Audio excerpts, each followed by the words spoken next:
Hi, I'm Debi Peverill, and you're listening to the weekly tip from Painless Financial Training Group. Today I'm talking about the Home Accessibility Tax Credit. So that's pretty much what it sounds like. If you had to make renovations to your home in order to improve the accessibility for people within your home who have mobility issues, then there's a tax credit available.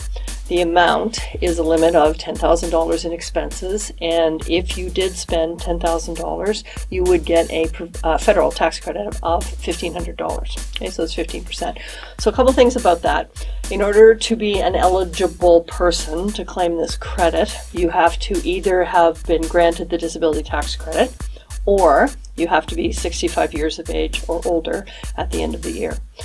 You also have to own the home in which you are making these renovations, which makes sense. Why renovate someone else's house? So the thing about this, in addition, is the HST access. If you are using a contractor to do the work, then that contractor has to have an HST number.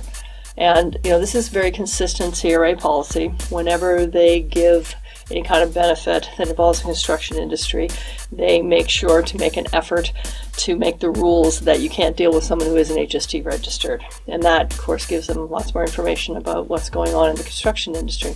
So consider that. You do need to deal with someone who will give you a receipt, and the receipt will have an HST number on it. The kinds of things that qualify: do you need to put a ramp into your house?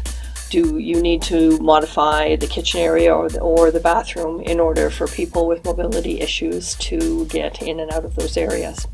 You can also double dip.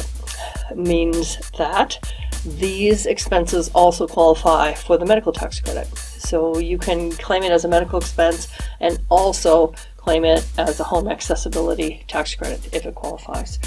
This has been around since 2016, so if you hadn't thought about it before, it's possible you could amend one of those prior years. So if you're considering or have done home renovations to improve mobility, don't forget to claim the tax credit.